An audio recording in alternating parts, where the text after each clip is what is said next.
ஒரு தப்பு பண்ணிட்டேன்னு சொல்லி ஒப்புத்துக்கிட்டு மன்னிப்பு கேட்டா மன்னிப்பது பெருந்தன்மை, மன்னிக்காது உங்களுக்கு. இதோட அவர் அது பெண்களுக்கு எதிராக பேச மாட்டாருன்னு ஏதாவது முதலமைச்சராலோ இல்ல உங்களால உறுதி கொடுக்க முடியுமா?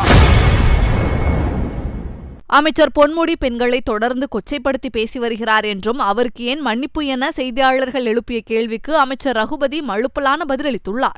அடுத்த தேர்தலுக்கு முன்பாக விலக்கு பெறுவதற்கான வாய்ப்பு இருக்கா? ஏங்க அவரை பொறுத்த வரைக்கும் தொடர்ந்து ஒரு மூத்த அமைச்சர் மாண்புமிகு தமிழ்நாடு முதலமைச்சர்கிட்ட மன்னிப்பு கேட்டு விட்டார். தொடர்ந்து வருத்தம் தெரிவித்திருக்கிறார். தெரியாமல் நடந்து விட்டது, நான் வேண்டும் என்று ஏதோ ஒரு நோக்கத்தோடு நான் பேசியது தவறாக போய்விட்டது, என்னை மன்னித்துக் கொள்ளுங்கள், நான் செய்தது தவறு என்று அறிக்கையும் கொடுத்திருக்கிறார். இப்படி பல்வேறு காரணங்களை மாண்புமிகு தமிழ்நாடு முதலமைச்சருக்கு அவர் கடிதம் மூலமாகவும் நேரடியாகவும் இன்றைக்கு தெரிவித்திருக்கிறார்.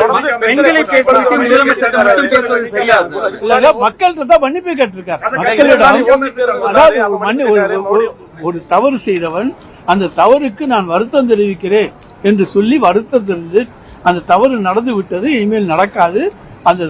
நான் ஒரு தப்பு பண்ணிட்டேன்னு சொல்லி ஒப்புத்துக்கிட்டு மன்னிப்பு கேட்டா மன்னிப்பது பெருந்தன்மை, மன்னிக்காது உங்களுக்கு.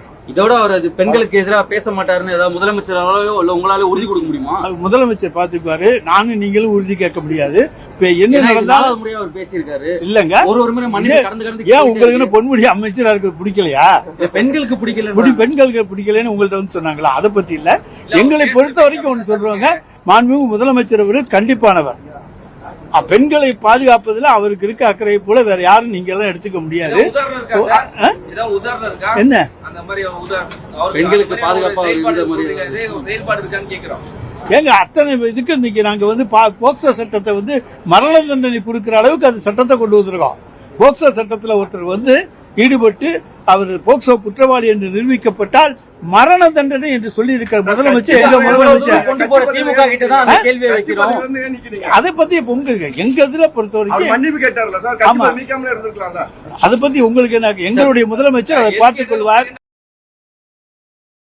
செய்திகளை உள்ளது உள்ளபடி தெரிந்து கொள்ள ரெஃப்ளெக்ட் நியூஸை சப்ஸ்கிரைப் பண்ணுங்க.